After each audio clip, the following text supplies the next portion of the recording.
Tadi malam sudah diadakan pemeriksaan maraton dan sampai jam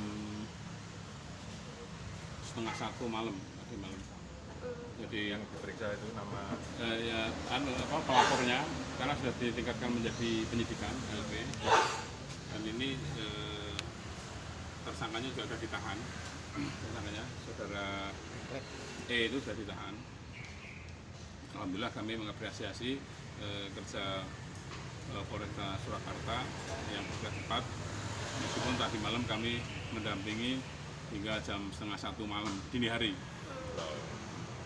Tapi kami mengapresiasi sampai semuanya capek, penyidik juga capek, kami yang mendampingi pelapor juga capek. Tapi apapun itu merupakan kinerja yang luar biasa dari Polresta Surakarta. Kami sudah mengapresiasi. Kalau dari kacamata korban sendiri seperti apa sih Pak? Jenengan melihatnya awalnya laporannya seperti apa? Jadi korban ini kan yang orang yang sebenarnya hidupnya nggak pas-pasan ya, saya lihat pas-pasan sekali. Tapi kemudian diiming-imingi untuk mengirim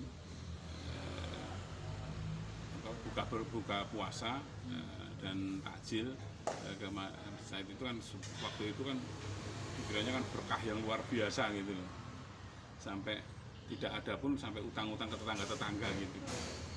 Jadi ada dua korban itu masing-masing kerugiannya hampir 450 juta lebih.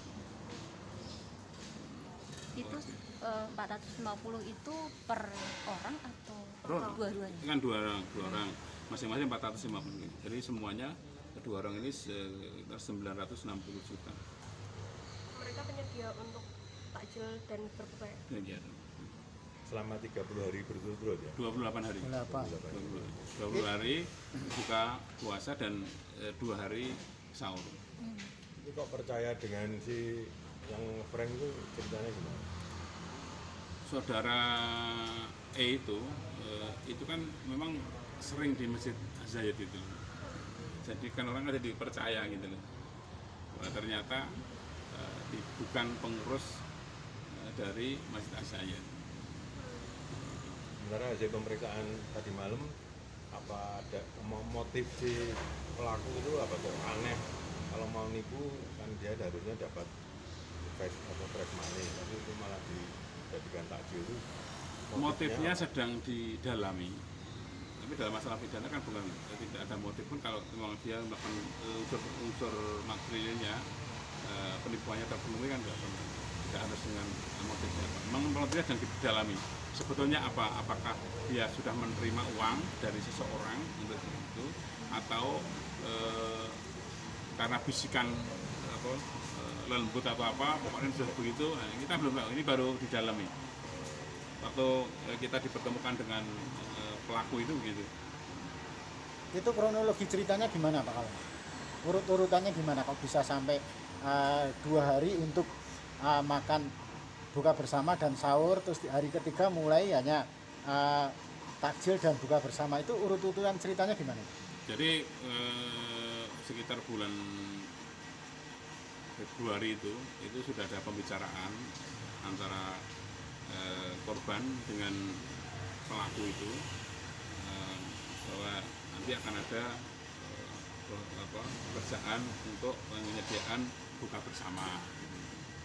Nah, terus melihat performanya juga sering di sana, ini kan akhirnya percaya. Dan kemudian akhirnya pada waktu Ramadan itu mulai pengiriman pertama, pengiriman kedua dan seterusnya. Nah, sampai hari ke-7 katanya nanti setelah 7 hari nanti kan akan cair, bisa ditagihkan, kemudian nanti 3 hari kemudian baru cair gitu. Nah itu setelah tunggu lagi 3 hari kok nggak cair. Tapi karena rasa bertanggung jawabnya para korban ini, kasihan kalau nanti dijaga sama yang datang ke Masjid Az-Zayed itu, akhirnya dia terus memberikan terus ini, tolong ditingkatkan kualitasnya gini-gini. Nah itu ada pesan-pesan seperti itu, akhirnya terus lanjut terus. Nanti dijanjeni lagi, nanti akan di akhir nanti setelah itu nanti baru akan dikeluarkan cek gitu. pada tanggal 1 Syawal, Sabtu Lebaran. Ternyata nanti tanggal 2 Syawal nanti ketemu di sana jam 10 gitu. Jam 10 ditunggu di depan masjid itu, dia minta izin ke kamar kecil. Habis itu ditunggu sampai jam 2 sore, tidak ada, lenyap. Baru 2 hari lalu kemudian korban ini bekerjasama dengan pihak-pihak terkait, akhirnya ketemulah di Ngawi itu. Kemudian dilaporkan, diserahkan kepada kepolisian. Kalau antara korban dengan tersangka itu adakah kaitan keluarga? Kalau yang satu, yang rumahnya di Baki ini tidak ada kaitan, tapi dia memang kenal lama sebelumnya, sudah kenal lama. Tapi kalau yang satunya itu kebetulan itu adalah menantunya. Jadi memang luar biasa, menantu bisa ngeprank mertuanya itu sampai segitu besarnya itu, wah ini termasuk motif. Luar biasa ini. Kalau dari sisi ini kan si pelaku, si korban itu mempunyai catering atau dia hanya sebagai sebagai broker dengan catering status dengan cateringnya itu korban apa? Kalau korban memang dia memang pengusaha makanan ya. Dua-duanya aja. Lalu harapannya gimana ini Pak? Untuk korban, untuk pelakunya harus dihukum seberat-beratnya ya, sangat setegah itu. Ini kepada mertuanya aja setegah itu, dan istrinya sampai begitu tahu gitu, sampai kemarin berkali-kali geblak itu waktu dipertemukan dengan suaminya setelah ditangkap itu, kasihan sekali itu. Ini juga luar biasa, tapi sampai melogika nalar kemanusiaannya susah saya itu.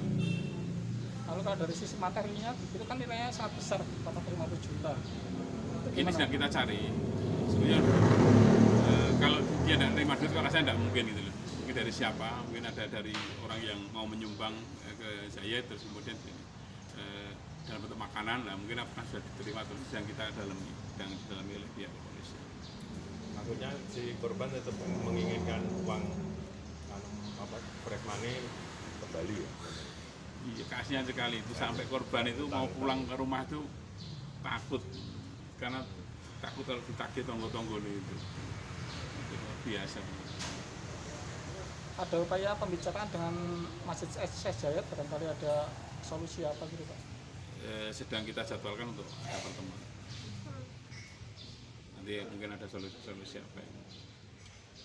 Siapa tahu nanti Zayednya kan berkenan, wah cuma uang segitu, kalau bagi beliau kan uang yang sangat kecil, siapa tahu. Saya minta nanti juga kepada korban itu, ya sudah, yang penting kamu balik modal saja, tidak usah dengan keuntungannya. Kalau tadi itu kan memang harga jual ya. Solusi dari Pak kalau pelaku pengacara? Kalau masalah hukumnya kan sudah selesai, kami mendampingi itu, dan nanti kita menunggu aja proses jalannya proses persidangannya. Tapi untuk korbannya ini mudah-mudahan nanti kami berharap dari masyarakat yang para muksinin, para dermawan untuk bisa membantu ini, meringankan ini, dan insya Allah meringankan korban ini istiadat saya pribadi ya, insya Allah akan berpahala juga, memberikan pahala pada orang yang berbuka puasa. Kalau dari sisi penyidik itu kacamatanya si pelaku dijerat pasal penggelapan. Penipuan. 378. Sementara penipuan nanti kalau ada duitnya berarti kan penggelapan. Penipuan 378. Iya. 378 378 penggelapan. Demikian wawancara Liberty dengan Penipuan. Dr. Muhammad Kalono SHMH, konsultan hukum yang menyoal masalah Masjid Zayed dengan buka bersamanya beberapa hari lalu yang bermasalah.